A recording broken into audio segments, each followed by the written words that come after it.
TV turabashuje mu izina rya Yesu Kristo, amahoro y'Imana abe muri mwebwe mu izina rya Yesu. Nitwa Namwanga Donati Jideo. Imana ikomeze kubaha imbaraga mu izina rya Yesu, kandi aho muri hose yuwaba ubana natwe mu ijambo ry'Imana uburyo butandukanye, uburyo bw'amasengesho n'abadukurikirana ku ijuru ry'abera online kuri YouTube channel.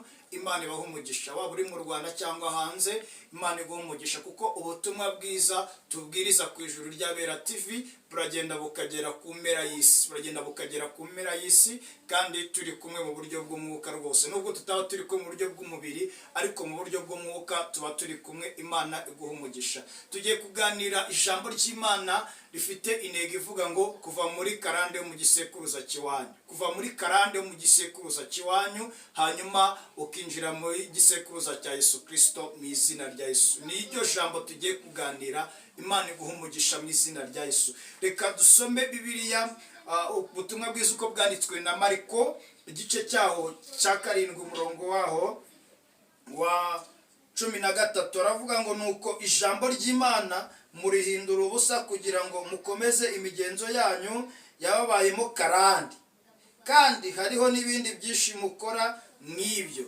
Mwene data shuti yanjye, iyo bavuze karande cyangwa igisobanuro cya karande, ni kamere komeza mu miryango, ni kamere komeza imiryango, cyangwa kamere komeza mu miryango. Kamere komeza miryango nicyo gisobanuro cya karande. Kera twabagaho mu buzima bw'ibyaha twavukiyemo kwa sogokuruza. Yavuze imigenzo mibi ibangamira Imana, ni ibyaha ba data bacu ba sogokuru babagamo, tukavukira muri ayo maraso. Ni umwuka uba mu maraso ugenda ukurikirana n'ubuzima bwacu, ubaho nawe ubaho muri ubwo buzima, ubaho muri ubwo buzima, muri karande yo kwa sogokuruza, karande kwa sogokuru, karande y'iwanyu, karande y'ababyeyi bawe igakomeza igukurikirana. Ukarande ni ijambo rivuze ngo ni kamere komeza miryango. Iyo uvuze kamere, ni ikintu cyabayeho wasanzeho wowe utagizemo uruhare, ariko kigukomereza mu buzima, kikagenda kigukurikirana. Ni umutungo wabayeho kimeza. Kamere ni ikintu cyabayeho utigeze ushyiraho, ahubwo wasanzeho, kandi ukomeza ukurana nacyo, ukurira no muri cyo, kikomeza kigendagenda mu buzima bwawe no mu mibereho yawe mu buzima busanzwe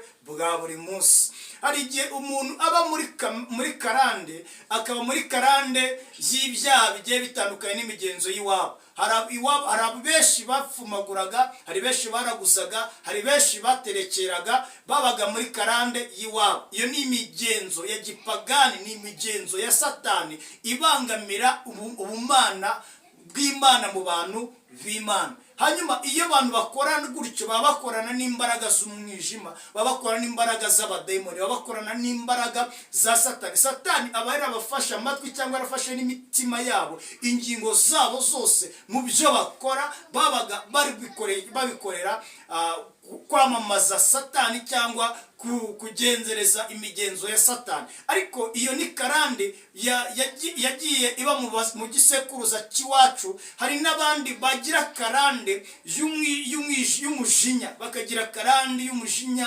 Ari abantu bakunda kurakara cyane, wasuzuma ugasanga na papa we yararakaraga, nta muntu wavugaga amagambo abiri atararwana nawe, na iwabo ukabavuga ngo nta muntu ujya ubasha kumvugiramo. Akaba ari karande yavuye kuri so, ava no kuri sogokuru, iva no kuri sogokuruza. Akaba ari umuryango we bazi ko ari umuryango ugira amahane, nawe bikamukurikirana mu buzima, kubera ko atarakira Yesu, kubera ko ataraba icyaremwe gishya muri Kristo Yesu. Ubwo buzima akawubayemo, akaba ari wa muntu udashobora uhora urakaye, ari wa muntu utishima, ari wa muntu uvuga nabi mu buzima bwe bwa buri munsi. Iyo ni karande iwabo aho yarerewe, iragenda ikamukurikirana no mu buzima bwe, kugeza ubwo ubuzima bwe nawe butanejeje Imana n'abantu.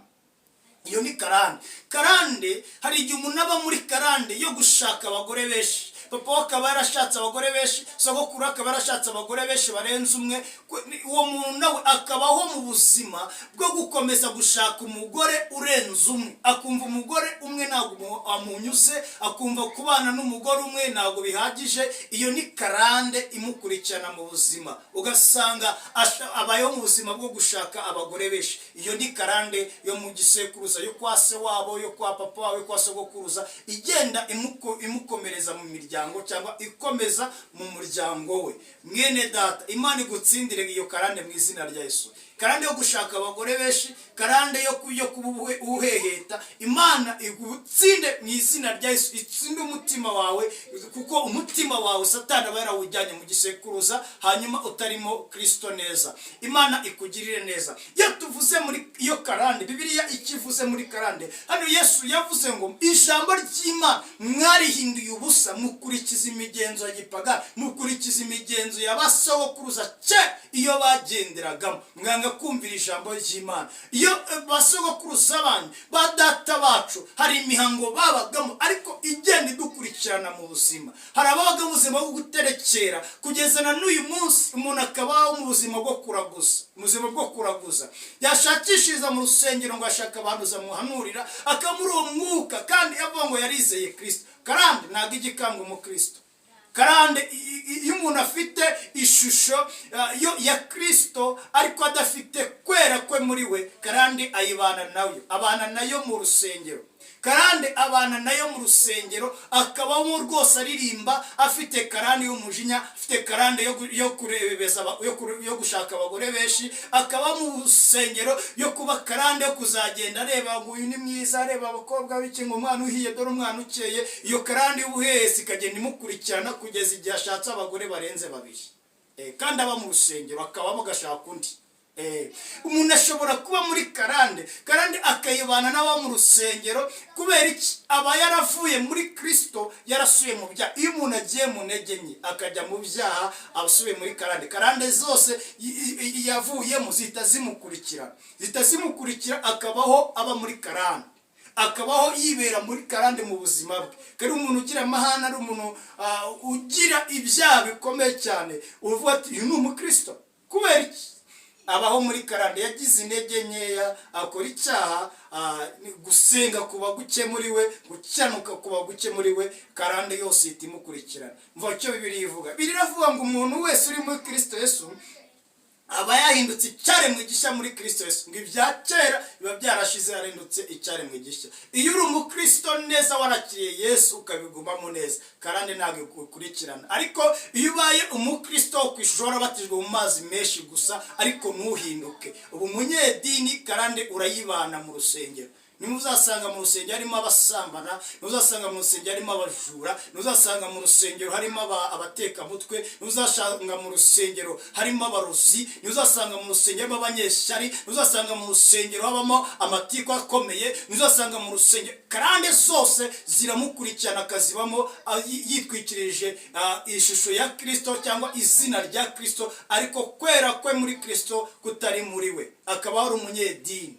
Akunda kubahiriza gahunda z'itorero cyangwa z'idini abarizwamo, mbese mu gitondo akajya muri misa, mu ya nimugoroba akajyamo, ariko ari wa muntu udahinduka mu buzima bwe, ari wa muntu uteranya ingo z'abandi, ari wa muntu usenyanya abandi, ari wa muntu uvuga mwene se nabi. Kandi umva ukuntu Dawidi yavuze muri Zaburi ya 15 avuga ngo Uwiteka we, ninde uzatura ku musozi wawe wera? Ngo nugendera mu bitunganye, agakurikiza inzira zawe nk'uko ziri mu mutima we, ngo kandi adashyushya inkuru y'umuturanyi we. Hari abantu bagira iyo karande mu buzima, ari abanyedini, iwabo akari abantu bashyushya inkuru mu buzima bwabo, nayo ikamukurikirana mu buzima, akaba mu rusengero ari umuntu ushyushya inkuru. Wagira akabazo mu rusengero, cyangwa wagira mistake, cyangwa ukagira ikibazo kigutunge ko mu buzima bwa buri munsi duhorana n'ibibazo ko turi mu isi, akahita ashyushya inkuru, agashyiramo n'umunyu, akakuvugira n'ibindi utavuze, akavugira n'ibindi utakoze, akaguharabika isi yose cyangwa umudugudu wose, cyangwa karetse yose, cyangwa umurenge wose, cyangwa akarere, bakamenya ko uri umunyabyaha. Ari akantu gatoya gusa watsitayeho, akavuga ati n'ubundi twari tubizi, n'ubundi niko twamubonaga. Iyo karande ikamukurikirana. Bene ubwo buzima ntabwo ari ubuzima bw'umukristo, ntabwo ari ubuzima bwo gusenga, ntabwo ari ubuzima bwo gukizwa, ntabwo ari ubuzima Imana ishaka. Iyo ni karande iba yaragukurikiranye uri mu rusengero. wisuzume mwene data, nusanga wo muri ubwo buzima uraza gusanga waravuye muri Yesu ufite imihango y'idini ariko wibera muri karande. Ariko iyo umuntu yabaye muri Yesu neza aba yarahindutse icyaremwe gishya muri Kristo Yesu, ibya kera byarashize, ibyo byose biba byararangiye, ahubwo akamu buzima bwo gukorera Imana. Adamu yabayeho mu buzima bwo gusenga Imana n'ubuzima bwo gukorera Imana, hanyuma Eva nawe yamuze bwo gusenga no gukorera Imana, bibera muri Edeni. Ariko ubwo Satani yashukaga Adamu bagacumura ku Mana, byatumye Imana ibakura muri Edeni. Ubwo bakoraga icyaha kinje mu bugingo bwabo, bakibyara abana babiri, Kayini na Abeli. Icyaha cyakurikiranye Kayini, umwana wabo kikurikirana n'urubyaro rwabo. Kayini yica murumuna we, kugeza na bugingo n'ubu icyaha cy'ubwicanyi kiragikurikirana ubuzima bwacu, kiragikurikira ubuzima bwacu. Ni karande ya kera ugasanga umwana yisha umubyeyi, umubyeyi yisha umwana. Nuko bigomba kumera, nuko systeme ya karande ya Satani yubatse niko iri. Ariko icyo umwana w'Imana yerekaniwe ni ukugira ngo amareho imirimo ya Satani yose. Imana ikugirire neza, igutsindire karande. Niwinjira mu gisekuruza cya Yesu, Imana izaguha amahoro, izakugira neza, izaguha umugisha. Izo ntambara zose zirwanira mu bugingo bwawe, iryo rari rirwanira mu bugingo bwawe, ibyo byaha bigenda bigutwaza igitugu mu bugingo bwawe. Uba mu rusengero kandi no mu buzima busanzwe ukumva umutima wawe uri umunyabyaha, no mu kazi ukumva uri umunyabyaha. Iyo ni karande. Yesu azayigutsindira nukizwa ukakira Yesu Kristo n'umukiza w'ubugingo bwawe. Yesu azagukora muri iyo karande, aguhe n'ubugingo buhoraho mu izina rya Yesu.